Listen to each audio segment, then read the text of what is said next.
அனைவருக்கும் வணக்கம். பொதுவாகவே எல்லாருக்குமே கனவுகள் வர்றது அப்படின்றது இயல்பான ஒரு விஷயந்தான். ஆனால் தினமுமே நமக்கு கனவுகள் வர்றது கிடையாது. சில கனவுகள் சில விஷயங்களை நமக்கு நினைவுபடுத்தும். சில கனவுகள் நம்மளை பயமுறுத்துகிற வகையிலையும் இருக்கும். கனவுகள் வர்றது சாதாரணமான விஷயமா இருந்தாலும் இதில் முக்கியமாக கவனிக்கக்கூடிய ஒரு விஷயம் என்ன அப்படின்னா, இந்த கனவு நீங்கள் கண்ணு முழிச்சதுக்கு அப்புறமும் நினைவில் இருக்கா அப்படின்றத நீங்கள் கவனிக்கணும். அப்படி நினைவில் இருக்கிற கனவுகளுக்கு சில பலன்களும் உண்டு. இது எல்லாமே பொதுவான பலன்கள் தான். ஆனால் சில கனவுகள் நாம் விழிச்சதுக்கு அப்புறம் மறந்தே போயிடும். ஏதோ ஒரு கனவு கண்டோம், ஆனால் என்ன கனவு அப்படின்றதே ஞாபகம் இருக்காது. அது போன்ற கனவுகளை பற்றி யோசிக்கிறது தேவையில்லாத ஒரு விஷயம். என்ன மாதிரியான கனவு கண்டா என்ன பலன் கிடைக்கும் அப்படின்றத பற்றி தான் இந்த பதிவில் நம்ம பார்க்க போகிறோம். இப்போ தான் முதல் முறையாக நம்ம சேனலை நீங்கள் பார்க்குறீங்க அப்படின்னா மறக்காமல் சப்ஸ்கிரைப் பண்ணி வச்சுக்கோங்க.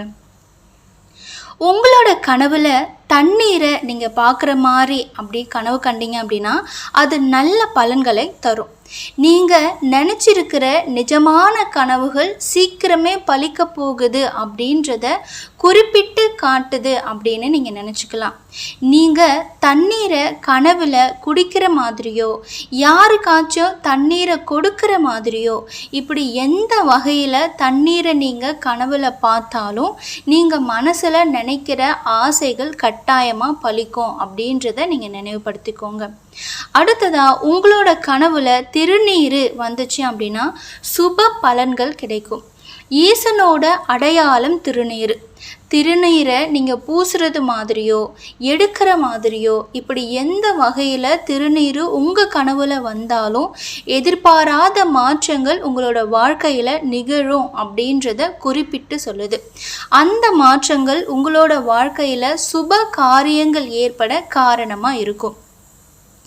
உங்கள் கனவில் சமுத்திரத்தை நீங்கள் பார்த்தீங்க அப்படின்னா உங்களுக்கு மன அமைதி தேவைப்படுது அப்படின்றத குறிக்குது. உங்களோட மனசை ஏதோ ஒரு சம்பவம் பாதிச்சு இருக்கு அப்படின்றதையும் சுட்டி காட்டுது. உங்களுடைய ஆழ் மனசுக்கு அமைதி தேவைப்படுது. தியானம், யோகா இது போன்று தினமும் ஏதாவது ஒரு 5 நிமிஷம் நீங்கள் செஞ்சீங்க அப்படின்னா நல்ல பலன் கிடைக்கும். நாகம் உங்களை தீன்ற மாதிரி உங்களுக்கு கனவு வந்துச்சு அப்படின்னா அந்த நாகம் ராஜநாகமாக இருந்துச்சுன்னா நீங்கள் பயந்து எழுந்துக்குவீங்க. எழுந்ததுக்கு அப்புறமும் அந்த கனவு உங்களுக்கு ஞாபகத்தில் இருக்கும்.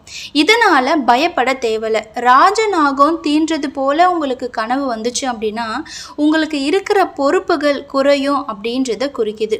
உங்களுடைய பாரம் தீரப்போகுது அப்படின்றத சுட்டி காட்டுதான் அர்த்தம்.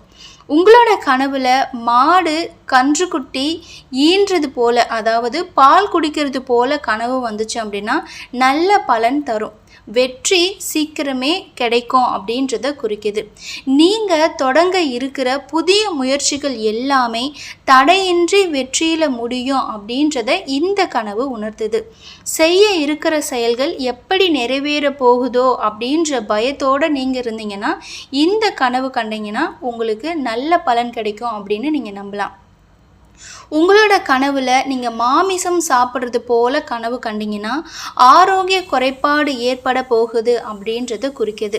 அதனால் மாமிசத்தை கனவில் கண்டிங்க அப்படின்னா ஆரோக்கிய விஷயத்தில் ரொம்பவே கவனம் செலுத்துறது நல்லது. உடல் நலனுக்கு தீங்கான உணவுகளை தவிர்க்கிறது ரொம்பவே நல்லது. நீங்கள் குளிக்கிற மாதிரி கனவு கண்டீங்க அப்படின்னா மனசில் இருக்கிற கவலைகள் எல்லாமே சீக்கிரமாக நீங்க போகுது அப்படின்றத தான் இந்த கனவு குறிப்பிட்டு சொல்லுது.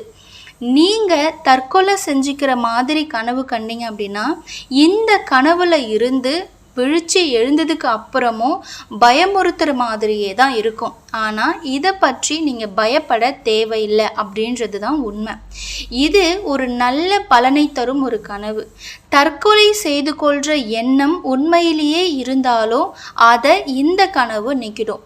உங்களோட பிரச்சனைகள் சீக்கிரமே தீரப்போகுது அப்படின்றத இந்த கனவு உங்களுக்கு உணர்த்துது. அடுத்ததா உயிரோடு இருக்கிற ஒரு நபர் உங்களோட கனவுல இறந்தது மாதிரி வந்துச்சு அப்படின்னா அந்த கனவு நீங்கள் முழிச்சதுக்கு அப்புறமும் உங்களோட நினைவில் அப்படியே இருந்தால் நீங்கள் பயப்படும் மாதிரி எதுவுமே நடக்காது.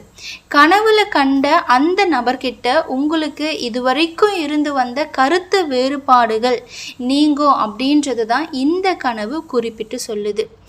எந்த ஒரு கனவும் நம்மளை பயமுறுத்துறதுக்காக வர்றது கிடையாது, முன்கூட்டியே எச்சரிக்கை செய்யறதுக்காக தான் வருது.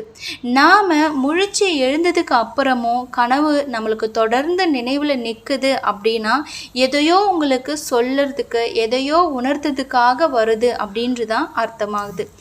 அதுவும் நல்லது செய்யறதுக்காக மட்டும்தான் இருக்கும்.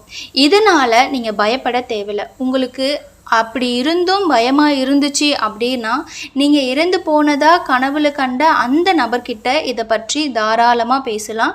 அவங்க எச்சரிக்கையாக இருப்பாங்க. அவ்வளோதான். வர்றதை எதிர்கொள்கிறதுக்கு மன தைரியத்தோடு இருக்கணுமே தவிர அதை பற்றிய பயத்தை வளர்த்து கொள்வது நல்லதில்லை. இந்த பதிவு உங்களுக்கு பிடிச்சிருக்குன்னு நம்புகிறேன். இந்த பதிவு உங்களுக்கு